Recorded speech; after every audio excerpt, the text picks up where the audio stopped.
Eu não tenho muitas memórias infantis. Minhas memórias são mais sólidas ali pro final de 2001, 2002. Eu nasci em 97, no início de 97. E falando assim parece tão pouco tempo, porém já fazem 24 anos, né? Mas o que eu queria falar, introduzir na verdade, é a minha infância dentro do espectro autista sem saber, né? Eu fui diagnosticado depois de adulto, basicamente. E aí eu tenho algumas memórias de algumas divergências e algumas diferenças minhas. E aí eu queria introduzir esse assunto, falar como elas me afetaram e como eu fui tratado por ter essas diferenças. E como isso afetou o meu crescimento e o meu desenvolvimento. E como é importante um diagnóstico cedo. Esse pré-diagnóstico normalmente hoje em dia é dado a partir de 1 ano e meio, 2 anos de idade. Então é sempre interessante ficar de olho para os sinais, né? Eu não tive muito problema de fala, eu me comunicava bem. Como minha mãe falava, eu sempre fui muito explicadinho. Eu sempre consegui falar o português da melhor... Eu sempre tentei, pelo menos, falar o português da melhor forma possível, mais correta e mais clara possível. Eu era muito claro no que eu queria dizer, porém eu não me expressava direito porque eu não sabia o que eu sentia. Eu não entendia os sentimentos. Eu tenho sentimentos, eu tinha os sentimentos também. Eu não era apático, né, um psicopata. Eu só não sabia o que eles significavam. Eu não sabia como lidar com eles, o que eles diziam. Eu não sabia se eu estava sentindo felicidade, se isso era raiva, o que é isso. Eu não sei o que eu tô sentindo. E isso é algo que me impactou bastante durante a minha vida inteira. Até hoje tem vários sentimentos que eu tô aprendendo ainda a nomeá-los e entender, eu tô sentindo isso. E quando criança não era diferente, eu também não entendia isso. Eu sabia me comunicar, falar, eu era calado, mas eu falava corretamente, mas eu não expressava. Outro traço que é bem comum, que eu tento me policiar e evitar fazer, é a visualização das pessoas como coisas, objetos. Isso parece até um pouco cruel, até uma coisa meio ruim, né?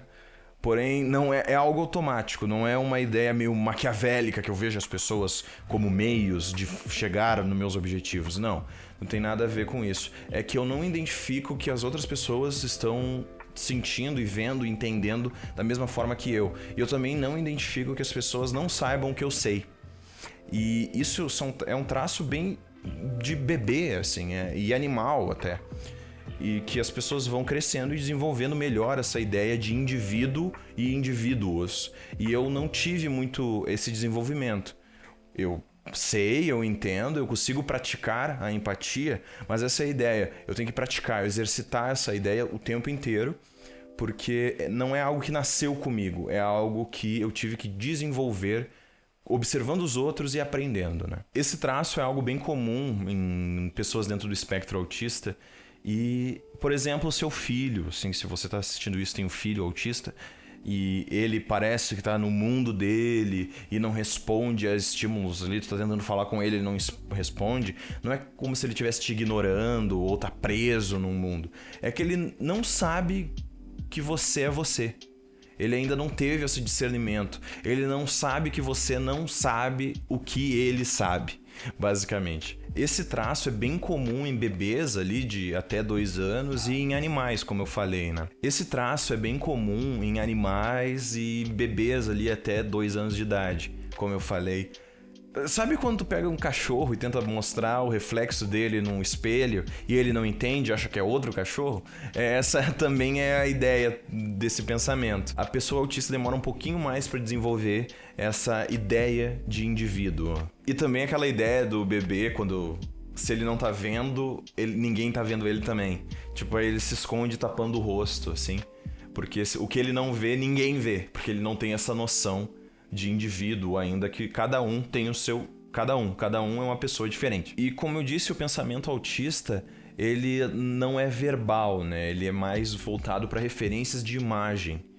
Então, que o pensamento verbal é instituído como o pensamento padrão, entre muitas aspas, e o autista ele vai mais com referências de imagens.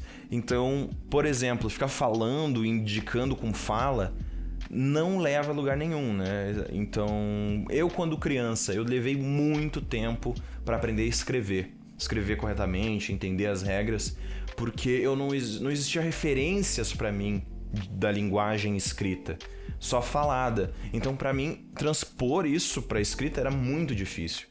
E ler e tudo mais, eu não fui muito incentivado a isso no começo da minha infância, mas eu lembro muito bem quando Mas eu lembro muito bem quando meu avô me deu um quadrinho do Homem-Aranha. E aquilo fez eu entender melhor a linguagem. Eu observava as figuras, entendia o que ele estava fazendo, lia o bloco ali, o balão de fala, e conseguia entender o que estava acontecendo. E aquilo virou minha referência para escrever, porque aí eu tinha uma referência visual perfeita para me poder replicar aquilo na escrita. Então eu lia o quadrinho, observava as imagens, conseguia entender o que era aquilo, e aí eu passava para escrita. Quando eu vou escrever, na minha cabeça não vem regras gramaticais ou como se escreve tal palavra. Vem aonde eu li aquela palavra, aonde eu vi aquilo. Vem imagens dos quadrinhos que eu li, dos livros que eu li e assim por diante. Referências de imagens, é assim que funciona meu cérebro. E muitas pessoas dentro do espectro autista também estão nessa linha de referências de imagens. E se você parar para analisar um pouquinho, tem muitas palavras que a gente só fala e nunca escreve.